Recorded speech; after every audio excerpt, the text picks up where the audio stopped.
সৌরভস্থা মহিলা degree college আয়োজিত অনলাইনের মাধ্যমে পাঠদান কর্মসূচিতে যারা যুক্ত হতে পেরেছ তাদেরকে আন্তরিক ধন্যবাদ জানাই।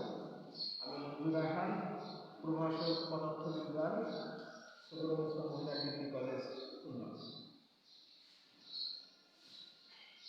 গত ক্লাসে আমরা পদার্থবিজ্ঞান প্রথম পত্রের দ্বিতীয় অধ্যায় ভেক্টর থেকে আমরা আলোচনা শুরু করেছিলাম। আমরা গত ক্লাসে শেষে আমরা দেখেছিলাম যে একটা ভেক্টর রাশি, এই ভেক্টর রাশি যোগ বিয়োগ আমরা স্কেলার রাশির মতন সাধারণ গতিতে নির্ণয় করা যায় কিনা সেটা যাচাই করেছিলাম। আমরা সেখানে দেখেছিলাম যে ভেক্টর রাশির যোগ বিয়োগ স্কেলার রাশির মতন সাধারণ গণিতের নিয়মে করা সম্ভব হয়নি। সেটা করতে হয়েছিল জ্যামিতিক উপায়ে করতে হবে। তাহলে সেই আলোকে আমরা আজকে দুইটা ভেক্টর রাশি যোগ করব। আমরা মনে করলাম আমাদের ওপি একটা ভেক্টর রাশি আর কিউ আর এই দুইটা ভেক্টর রাশি। তাহলে এই ওপি ভেক্টর রাশির মান এবং দিক আছে, কিউ আর ভেক্টর রাশির মান এবং দিক আছে, এবং এই দুইটা ভেক্টর রাশি আলাদা আলাদা অবস্থানে আছে। এখন এরকম দুইটা ভেক্টর রাশিকে যদি আমরা যোগ করতে চাই তাহলে আমাদের ওপি ভেক্টরটাকে ওপি ভেক্টরের জায়গায় রেখে দিব, অথবা এটাকে মান এবং দিকের পরিবর্তন না করে এরকম একটা অবস্থানে আমরা তার আগে একটু বলে নিই যে আমাদের ভেক্টর রাশি যে শুরুতে যে বিন্দু এটাকে আমরা বলি প্রান্ত বিন্দু অথবা পাদবিন্দু, অর্থাৎ প্রান্তের দিকে যে বিন্দু, আর শীর্ষের যে বিন্দু সেটাকে আমরা বলি শীর্ষবিন্দু। এটা প্রত্যেকটা ভেক্টর রাশির ক্ষেত্রে আমরা পাবো। তাহলে প্রথম ভেক্টরটাকে মান এবং দিকের পরিবর্তন না করে এখানে বসালাম, আর দ্বিতীয় যে ভেক্টর কিউ আর ওটার মান এবং দিকের পরিবর্তন না করে ওখান থেকে তুলে নিয়ে ওর যে প্রান্ত বিন্দু সেটা আমরা এই ভেক্টরের প্রথম ভেক্টরের শীর্ষ বিন্দুতে স্থাপন করলাম, মান এবং দিকের পরিবর্তন না করে।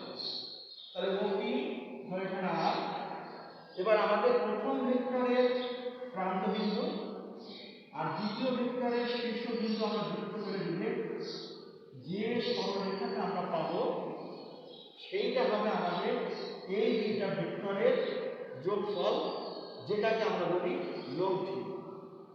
তাহলে এই লব্ধির মান আমরা পেয়ে যাব ও আর ভেক্টরের দ্বারা, ও আর রেখা দ্বারা।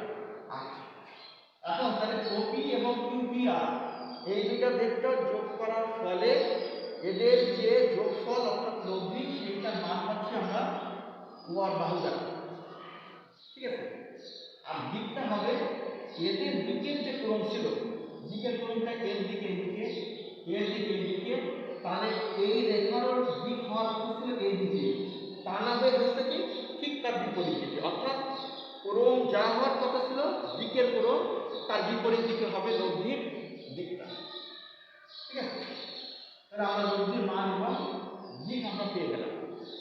তাহলে এটাকে যদি আমরা শুদ্ধ ভাষায় যদি বলতে চাই, তাহলে যেহেতু আমাদের ভেক্টর রাশির যোগ বিয়োগ জ্যামিতিক নিয়মে করতে হয়, সেই জন্য আমরা বলতে পারি যে এই ত্রিভুজের এই দুইটা বাহু যদি দুইটা ভেক্টর একই জাতীয় দুইটা ভেক্টরের মান এবং দিক যদি প্রকাশ করে, তাহলে বিপরীত ক্রমে অর্থাৎ দিকের যে বিপরীত ক্রম সেই ক্রমে আমাদের দ্বিতীয় বাহুটা ওই দুইটা ভেক্টরের লব্ধির মান এবং দিক প্রকাশ করবে।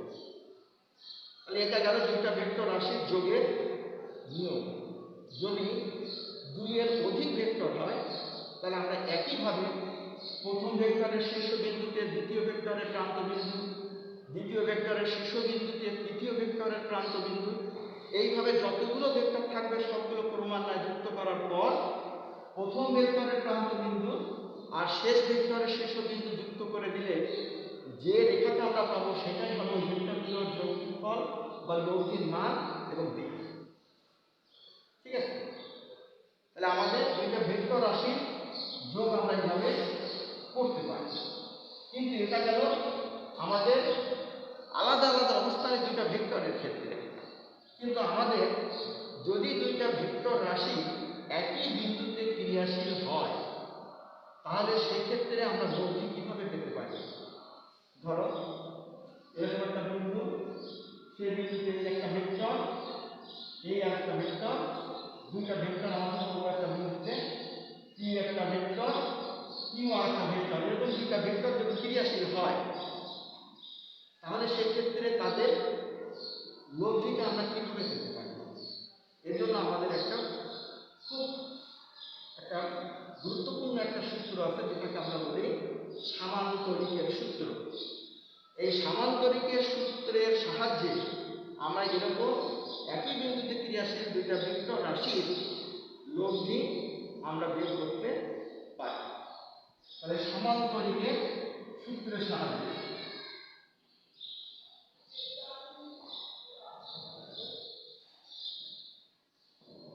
সামান্তরিকের সূত্রের সাহায্যে।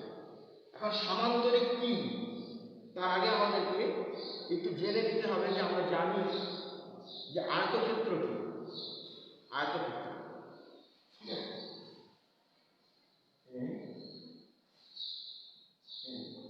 আমরা জানি যার বিপরীত বাহুগুলো সমান সমান্তরাল এবং প্রত্যেকটা কোণের মান এক সমকোণ, সেটাই তো আমাদের আয়তক্ষেত্র, তাই না? তো এরকম একটা আয়তক্ষেত্রে যদি শীর্ষ কোনো জায়গায় যদি আমরা ধাক্কা দিই বা প্রেশার ক্রিয়েট করি তাহলে এর শেপটা ভেঙে দিয়ে এরকম হয়। এইটাই হচ্ছে আমাদের সামান্তরিক, সোজা কথায় যেটা আমরা বুঝতে পারি। তাহলে সামান্তরিকের দেখো বিপরীত বাহুগুলো সমান সমান্তরাল কিন্তু কোণগুলো এক সমকোণ না। তাহলে আমাদের এরকম একটা সামান্তরিকে আমরা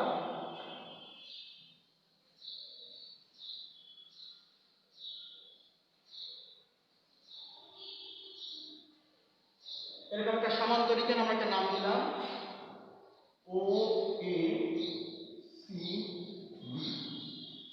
এখন আমরা মনে করলাম এই সামান্তরিকের কৌণিক বিন্দু কয়টা? ও এ সি বি, চারটা কৌণিক বিন্দু। তাহলে কোনো একটা কৌণিক বিন্দু থেকে সামান্তরিকের ধরো এই ও বিন্দুটাকে আমরা যদি বিবেচনা করি তাহলে এই কৌণিক বিন্দু থেকে ও এ এবং ও বি এই দুইটা রেখা যদি একই জাতীয় দুইটা ভেক্টরের মান এবং দিক প্রকাশ করে তাহলে আমরা বলতে পারি এই বিন্দু থেকে ঠিক ওই বিন্দু থেকে সামান্তরিকের যে কর্ণটা আঁকা যাবে সেই কর্ণটা হবে ওই দুইটা ভেক্টরের লব্ধির মান এবং দিক। এইটাই হচ্ছে আমাদের সামান্তরিকের সূত্র।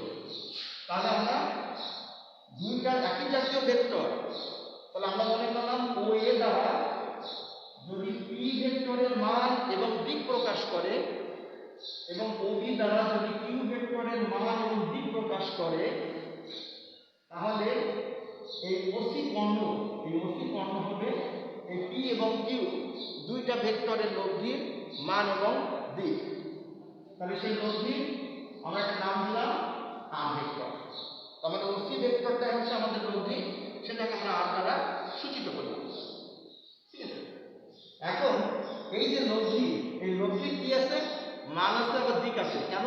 এটা হচ্ছে আমাদের ভেক্টর রাশি। তাহলে ভেক্টর রাশি হওয়ার কারণে মান দিক আমরা দুইটা পাই। তাহলে এই মানের জন্য আমরা একটা সমীকরণ বের করব আর দিকের জন্য আমরা আরেকটা সমীকরণ বের করব, যার দ্বারা আমরা মান এবং দিক আমরা চট করে বের করতে পারি। ঠিক আছে, তাহলে আমাদের প্রথমে আমরা মনে করলাম যে আমাদের এই পি ভেক্টরটা আমাদের পরিচিত, তার অবস্থানটা আমরা জানি। তাহলে কিউ ভেক্টরটার অবস্থানটা আমাদেরকে দেখতে হবে কার সাপেক্ষে? পি ভেক্টরের সাপেক্ষে। এখন আমরা বলি যে পি ভেক্টর যেহেতু আমাদের পরিচিত তাহলে কিউ ভেক্টরটা দিক কোন দিকে? দিক বলতে আমরা কোণের ব্যবধানটাকে বুঝি, অর্থাৎ পি ভেক্টর থেকে কিউ ভেক্টরটা আলফা কোণে আছে। তাহলে এইটাই হচ্ছে তার দিক। তার মানে আমরা এখন থেকে দিক বলতে কৌণিক ব্যবধানটাকে বুঝবো বা কৌণিক অবস্থানটাকে আমরা বুঝবো, ঠিক আছে।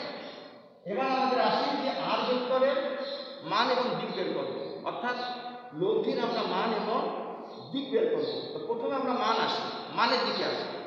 তাহলে মান বের করতে গেলে আমাদের কি করতে হবে? এই ওয়েকে একটু বর্ধিত করতে হবে, অর্থাৎ বাড়াই দিতে হবে। বাড়াই দেওয়ার পর আমরা সি থেকে এর বর্ধিত অংশের উপর আমরা সিবি লম্ব টানব। সিবি লম্ব টানব, তাহলে সিবি যদি লম্ব টানি তাহলে দেখো আমরা সহজে বলতে পারি এটা কিন্তু 1 সমকোণ অর্থাৎ 90 ডিগ্রি। এটা 1 সমকোণ অর্থাৎ 90 ডিগ্রি। আমরা জানি যে কোনো ত্রিভুজের একটা কোণ যদি 90 ডিগ্রি বা 1 সমকোণ হয় সেটাকে আমরা বলি কি বলি আমরা? শিক্ষার্থীরা তোমরা কি জানো? অবশ্যই জানো, মনে করো যেটাকে আমরা বলি সমকোণী ত্রিভুজ, তাই তো? তাহলে আমাদের এক্ষেত্রে সমকোণী ত্রিভুজ কোনটা? ও সি ডি। তাহলে এই সমকোণী ত্রিভুজে আমাদের জানা একটা বিখ্যাত উপপাদ্য আছে, যেটাকে আমরা বলি পিথাগোরাসের উপপাদ্য।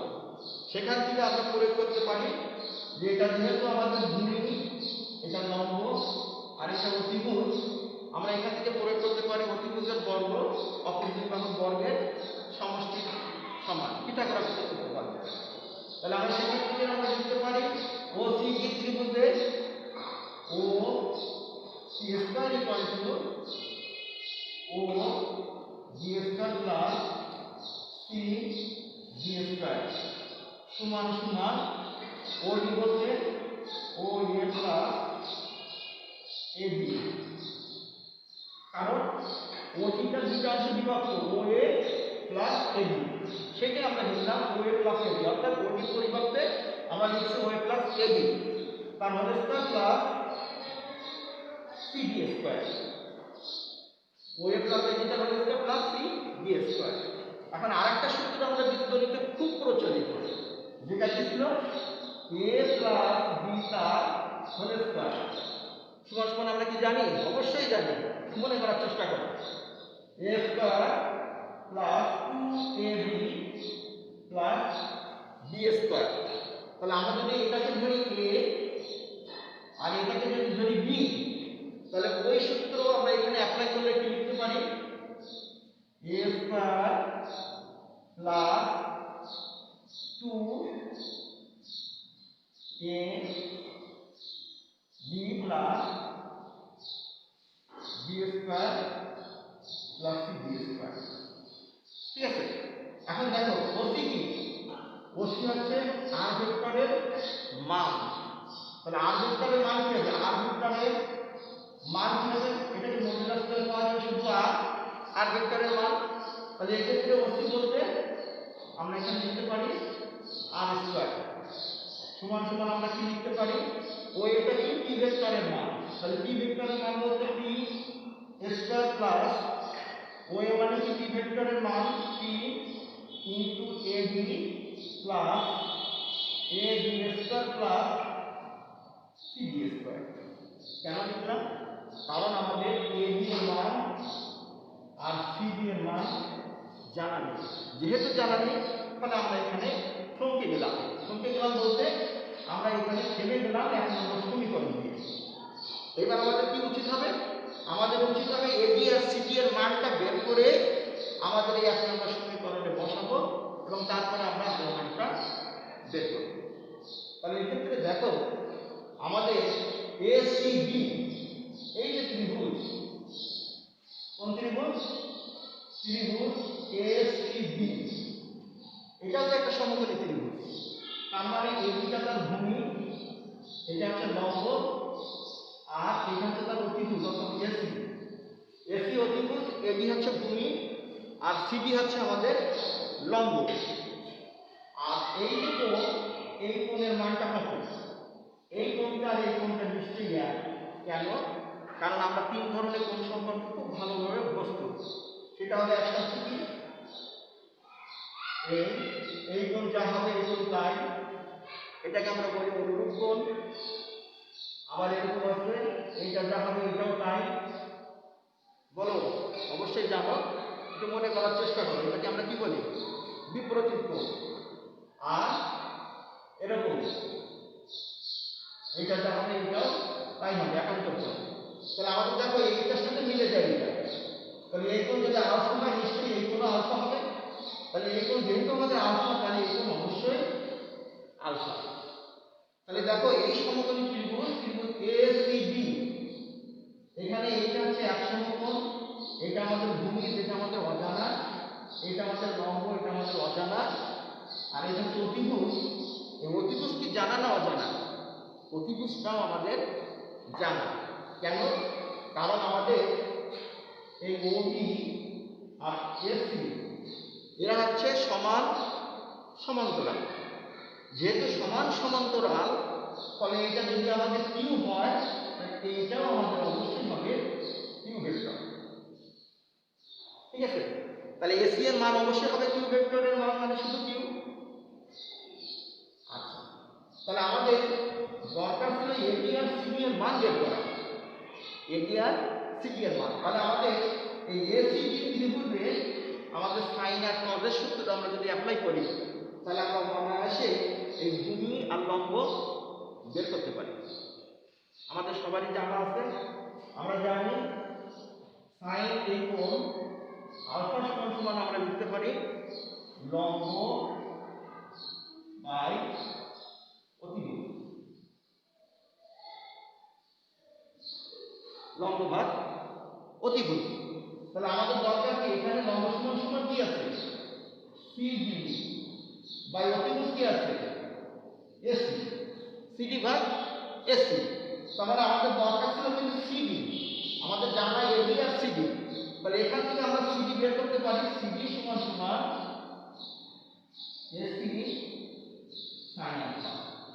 এখন এসি কার মান? কিউ ভেক্টরের মান।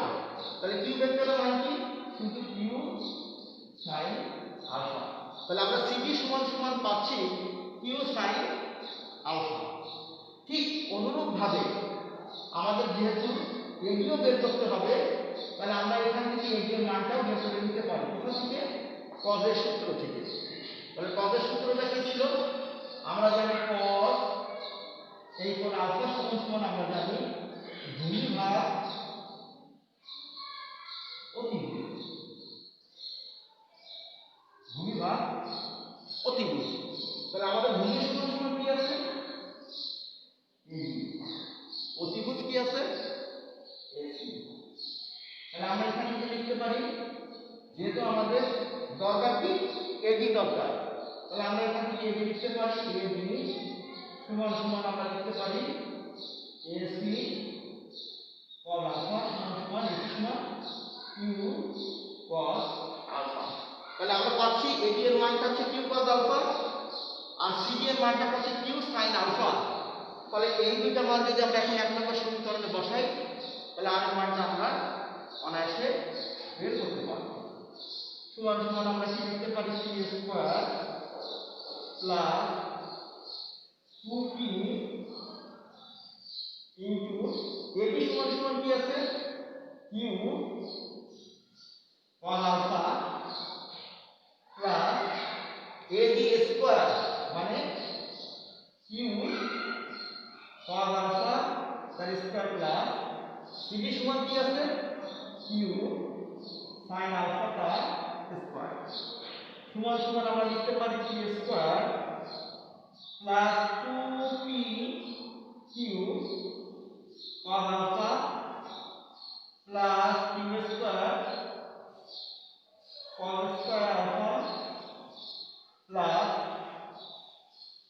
Q square sine square alpha equal to আমরা কি লিখতে পারি? P square plus 2p Q cos alpha plus, এখান থেকে দেখো উভয় ক্ষেত্রে কিন্তু কিউ স্কয়ার কমন আছে, তাহলে আমরা এখান থেকে কমন কিন্তু দিতে পারি। প্লাস কিউ স্কয়ার যদি কমন নিই, তাহলে আমরা এখানে লিখতে পারি cos square alpha plus sine square alpha লেখা যায়। আমরা কিন্তু ত্রিকোণমিতিতে এরকম একটা সূত্র আমরা জানি, সেটা কি ছিল? Sine square theta plus cos square theta সমান সমান 1। তাহলে দেখো এখানে থিটা হোক, আলফা হোক, গামা হোক, বিটা হোক, যাই হোক, কোন যাই হোক না কেন আমরা জানি কোন তো। তাহলে এখানে আমরা লিখতে পারি sin square alpha plus cos square alpha সমান সমান আমাদের এই সূত্র অনুযায়ী আমরা এখানে লিখতে পারি 1। তাহলে এটা যদি 1 হয়ে যায় তাহলে এখানে শুধু থাকে কি p square plus 2pq cos alpha plus q square. তাহলে সেটা আমরা এখানে লিখতে পারি।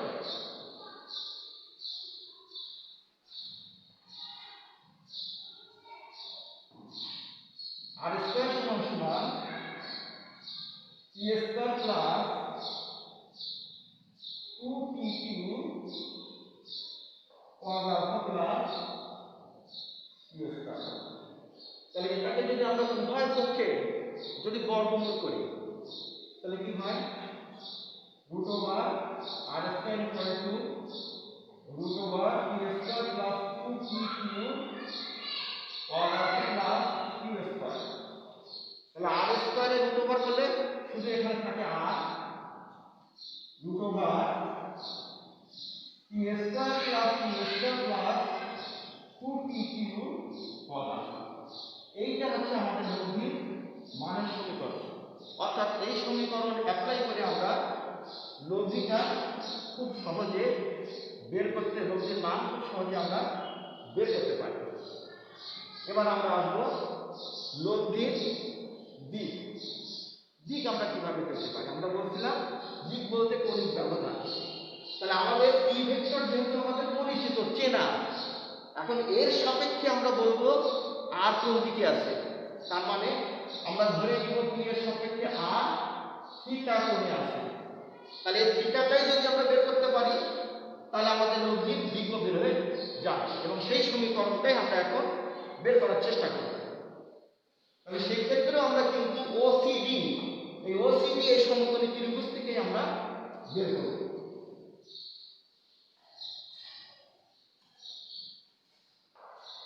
তাহলে ওসিডি এই সমকোণী ত্রিভুজে ট্যানের যে সম্পর্ক, অর্থাৎ ট্যান থিটা সমান সমান আমরা লিখতে পারি লম্ব ভাগ ভূমি, লম্ব ভাগ ভূমি।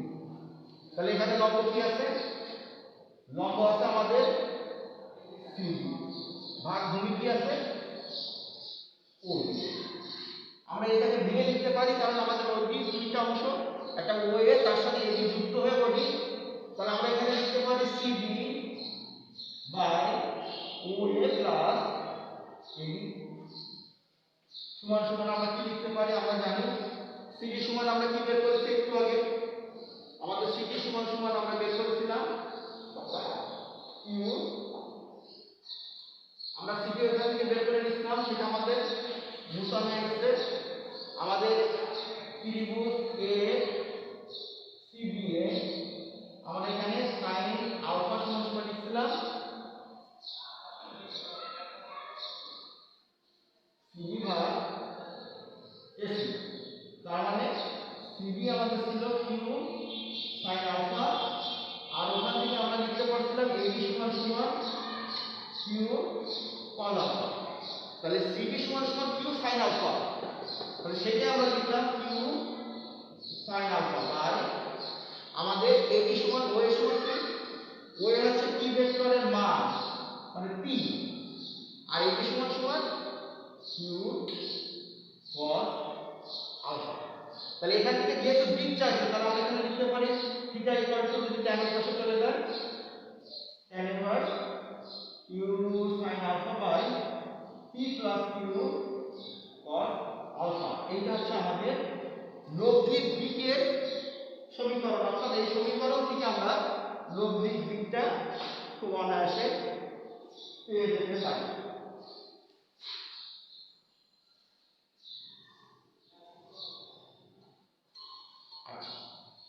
তাহলে বন্ধুরা আজকে আমরা ভেক্টরের ক্ষেত্রে আমরা দেখেছি যে একই বিন্দুতে যদি দুইটা ভেক্টর ক্রিয়াশীল হয় তাহলে তাদের লব্ধির মান এবং দিক আমরা কিভাবে পাই, এবং সেটা আমরা সমান্তরিকের সূত্রের সাহায্যে লব্ধির মান এবং দিক বের করতে পেরেছি। তাহলে আজকে এইটুকু থাকলো, ধন্যবাদ। আমরা আগামী ক্লাসে এরপর থেকে আলোচনা করব। আল্লাহ হাফেজ।